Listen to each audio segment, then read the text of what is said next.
అనంతపురం జిల్లా కాశీబుగ్గలో తీవ్ర విషాదం నెలకొంది. వెంకటేశ్వర స్వామి ఆలయంలో తొక్కిసలాట జరిగి 9 మంది మృతి చెందారు.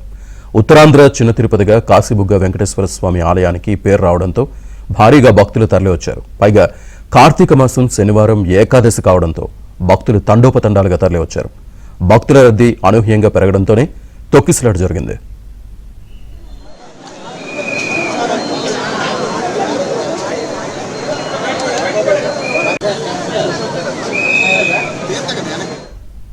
రైలింగ్ ఊడిపోవడం వల్లే తొక్కిసలాట ఘటన జరిగిందని చెబుతున్నారు.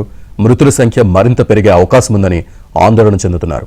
ఆలయంలో జరిగిన తొక్కిసలాటలో గాయపడిన వారిని పలాస ప్రభుత్వ ఆసుపత్రికి తరలించారు.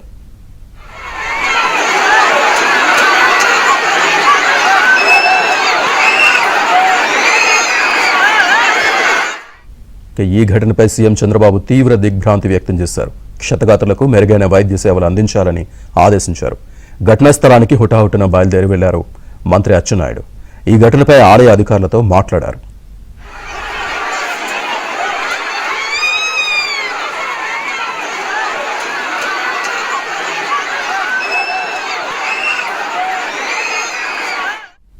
కాశీబుగ్గ వెంకటేశ్వర స్వామి ఆలయంలో తొక్కిసలాట ఘటనపై మంత్రులు తీవ్ర దిగ్భ్రాంతి వ్యక్తం చేశారు. మృతుల కుటుంబాలకు ప్రభుత్వం అండగా ఉంటుందని తెలిపారు. ఇక పలాస హాస్పిటల్ దగ్గర నుంచి పూర్తి సమాచారాన్ని మా కరెస్పాండెంట్ నాయుడు అందిస్తారు. నాయుడు, శ్రీనివాస్, ఇప్పుడు ప్రస్తుతం మనం ఏదైతే శ్రీకాకుళంలో ఉన్నటువంటి పలాస ఆసుపత్రి వద్ద ఉన్నాం. ప్రస్తుతం మనం చూడొచ్చు ఆసుపత్రి వద్ద పరిస్థితిని. సో ఇప్పటి వరకు మనం చూసుకుంటే 8 మంది మహిళలు, ఒక చిన్నారి చనిపోవడం జరిగింది. మొత్తం 9 మంది ఆల్రెడీ మృతి చెందినటువంటి పరిస్థితి ఉంది. దీనికి సంబంధించినంత వరకు కూడా సో ఆల్రెడీ ఘటనా స్థలానికి మంత్రి అచ్చెన్నాయుడు, అలాగే స్థానిక ఎమ్మెల్యే శిరీష కూడా ఆల్రెడీ చేరుకోవడం జరిగింది. మరి కాసేపట్లో ఇక్కడికి నారా లోకేష్ కూడా రాబోతున్నారు. ఆల్రెడీ ఇక్కడ ఉన్నటువంటి వైసీపీ నేతలు కూడా ఆల్రెడీ ఎవరైతే గాయాలు పాలైనటువంటి వాళ్ళని కూడా పరామర్శించి ఇక్కడి నుంచి వెళ్ళినటువంటి పరిస్థితి అయితే మనకి కనిపిస్తుంది. అయితే తొక్కిసలాట్లో మనం చూసుకుంటే ఉదయం సమయానికి, ఆ తొక్కిసలాట సమయానికి సుమారుగా ఒక 3000 మంది వరకు కూడా అక్కడ ఉంటారనేది ఒక అంచనా. సో ఆ తొక్కిసలాట కూడా చిన్న ప్రాంగణంలో లోపలికి ఎంటర్ అయ్యేటువంటి ప్రాంగణంలోనే ఆ తొక్కిసలాట జరిగిందనేది అధికారులు కానీ వీళ్ళు కానీ చెప్తున్నారు. ఆ తొక్కిసలాట జరిగే సమయంలో కేవలం ఒక 3000 మంది. అయితే ఆలయ ప్రాంగణం లోపలికి ఒకే చోట నుంచి ఎంట్రీ ఎగ్జిట్ ఉండడం వల్ల 2 వైపుల నుంచి అందరూ లోపలికి ప్రవేశించడం వల్ల ఈ ప్రమాదం చోటు చేసుకుందనేది వీళ్ళు ప్రధానంగా చెప్తున్నటువంటి పరిస్థితి. ఈరోజు సోమవారం కార్తీక మాసంలో వచ్చేటువంటి శనివారం కావటం, అలాగే ఈ రోజు ప్రత్యేకత ఏంటంటే ఖచ్చితంగా మార్గశిర మాసం కూడా ప్రారంభం కావడానికి ముందు ఏదైతే ఉందో సో ఈరోజు ఒక ప్రత్యేకత ఉంది. దానికోసమని ఈ రోజు కోసం ప్రత్యేకంగా వాళ్ళు చాలా మంది స్వామివారిని దర్శించుకుంటే మంచి జరుగుతుందని చెప్పి వాళ్ళంతా కూడా ఇక్కడికి వచ్చినటువంటి పరిస్థితి. ఈ నేపథ్యంలోనే వాళ్ళు ఇక్కడికి వచ్చి స్వామివారిని దర్శించుకోవడానికి ఒకసారిగా పోటెత్తారు. దీంతో ఈ ఘటన జరిగినట్టు మనకు తెలిసింది. ప్రస్తుతం ఇక్కడ ఆల్రెడీ మీడియాతో మాట్లాడుతున్నారు. వాళ్ళని ఒకసారి శిరీష మాట్లాడుతున్నారు. ఇప్పుడు అంతా ఒకసారి ఏం మాట్లాడుతున్నారు ఒకసారి చూద్దాం.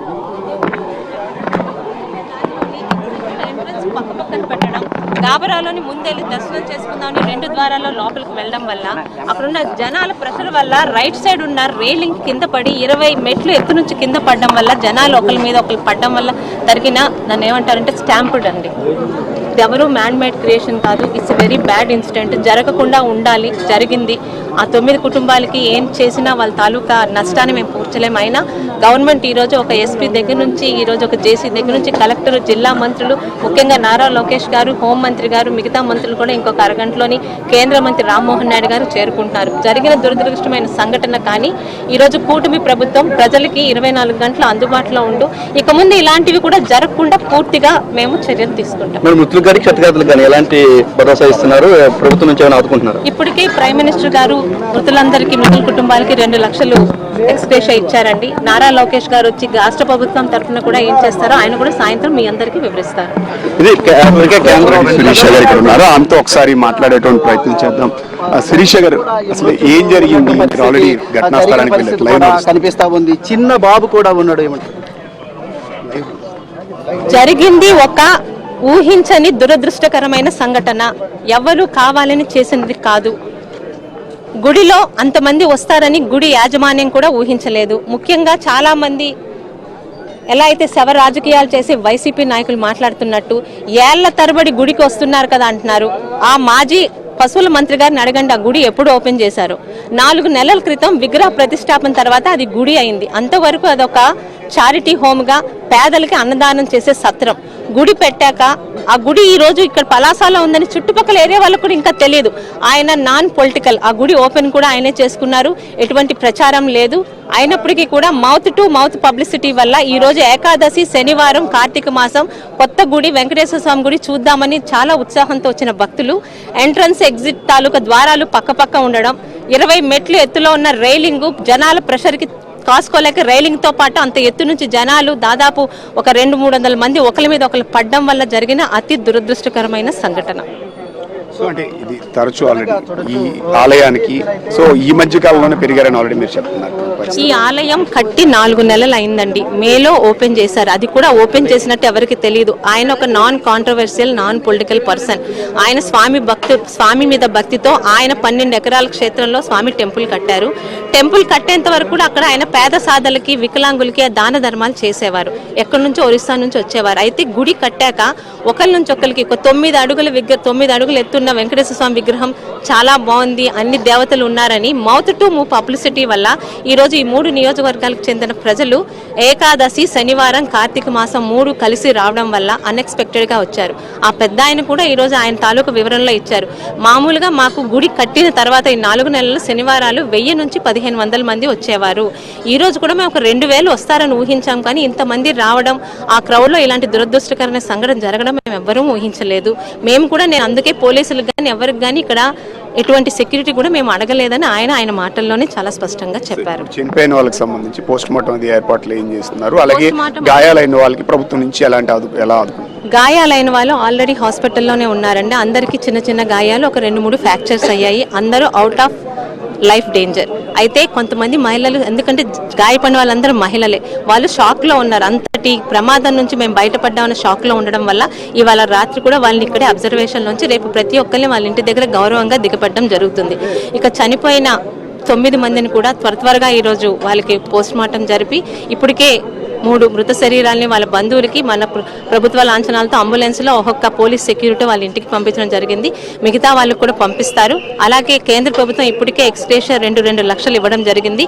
ఇంకొక 1-6 గంటలోనే లోకేష్ గారు, హోంమంత్రి గారు చేరుకొని మన ప్రభుత్వం వాళ్ళకి ఏమి ఈ రోజు ఎక్స్గ్రేషియా ఇస్తుందో అది కూడా ఆయన మనకి అనౌన్స్ చేస్తారు. సో ఇది లోకల్ ఎమ్మెల్యే గారు శిరీష్ గారు చెప్తుంది. ప్రస్తుతం అయితే పోస్ట్ మార్టం జరుగుతుంది. అలాగే ఎవరైతే క్షతగాత్రులు ఉన్నారో, గాయపడిన వాళ్ళందరికీ చికిత్స అందిస్తున్నారు. సో రేపటి వరకు కూడా వాళ్ళకి చికిత్స అందించి, ఎందుకంటే ప్రస్తుతం వాళ్ళంతా కూడా షాక్ లో ఉన్నారు కాబట్టి ఏం జరిగింది ఏంటనేది. సో చికిత్స అందించిన తర్వాత వాళ్ళని రేపు డిశ్చార్జ్ చేసేటువంటి ఏర్పాట్లు చేస్తాం. అలాగే ఒక 2 సీరియస్ గా ఉండడంతో ప్రస్తుతం రిమ్స్ తరలించి అక్కడ చికిత్స అందిస్తున్నటువంటి పరిస్థితి ఉంది. సో ప్రస్తుతం వీళ్ళంతా కూడా దగ్గర ఉండి, మంత్రి అలాగే స్థానిక ఎమ్మెల్యే ఇద్దరు కూడా దగ్గర ఉండి పర్యవేక్షిస్తున్నటువంటి పరిస్థితి ఉంది. సో బంధువులకు సంబంధించినంత వరకు కూడా సో ఎలాంటి ఇబ్బంది కలగకుండా, ఎందుకంటే ఇంతవరకు చనిపోయినటువంటి వాళ్ళు, వీళ్ళకి సంబంధించినటువంటి వివరాలు వీటిని కూడా బంధువుల దగ్గర నుంచి ఆల్రెడీ తీసుకోవడం జరిగింది. వాళ్ళ కుటుంబ సభ్యులందరూ కూడా ఇక్కడికి రావడం జరిగింది.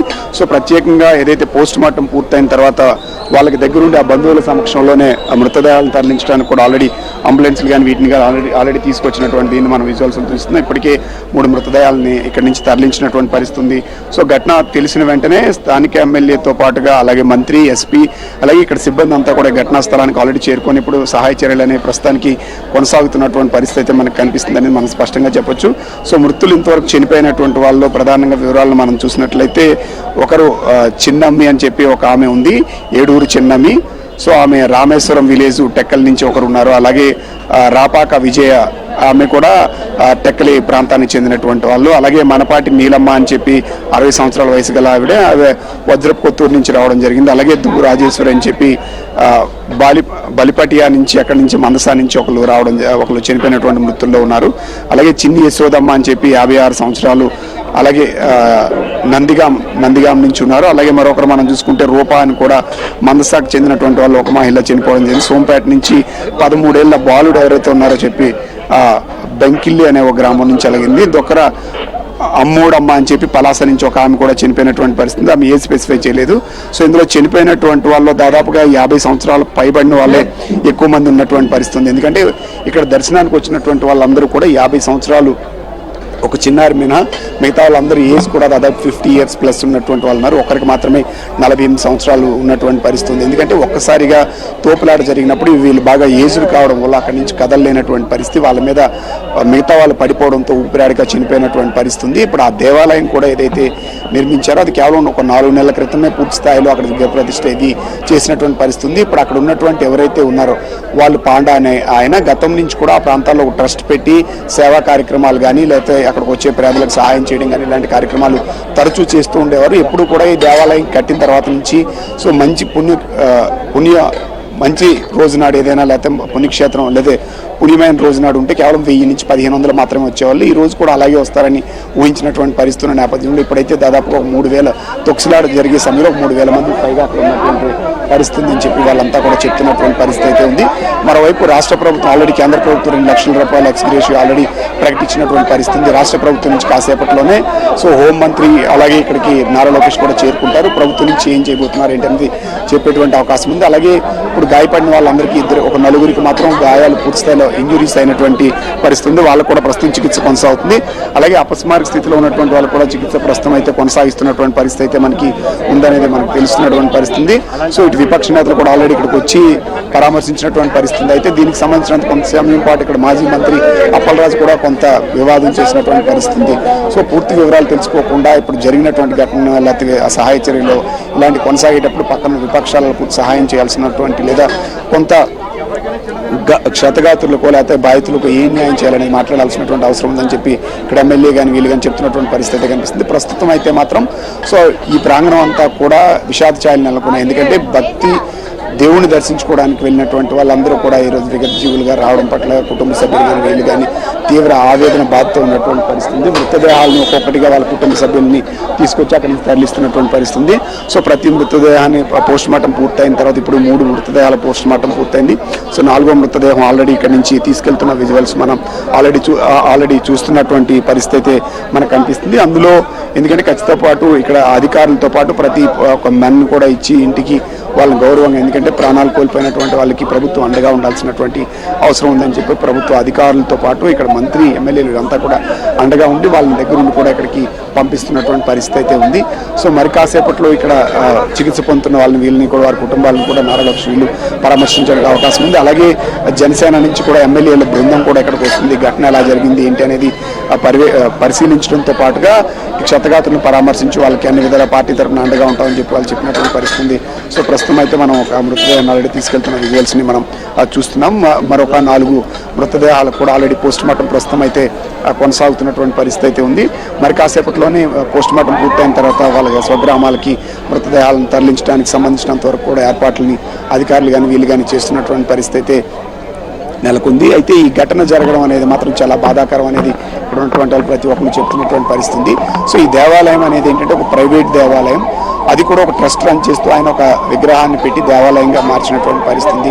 సో ఇక్కడ దేవాలయం ఉన్నట్టు సోషల్ మీడియా కానీ లేకపోతే డిజిటల్ మీడియాలో ప్రచారం ఎక్కువ కావడం వల్ల ఇక్కడ భక్తులు ఎక్కువగా వచ్చినటువంటి పరిస్థితి అయితే ఉందని చెప్పి కనిపిస్తుంది. ఓవరాల్గా ఆసుపత్రి దగ్గర అయితే మాత్రం విషాద ఛాయలు కనిపిస్తున్నాయి. మరోవైపు ప్రభుత్వం నుంచి పూర్తి స్థాయిలో అన్ని విధాలుగా బాధితులకు కావచ్చు మృతులకు కావచ్చు అండగా ఉంటామని చెప్పి వీళ్ళు చెప్తున్నటువంటి పరిస్థితి అయితే ఓవరాల్గా కనిపిస్తుందని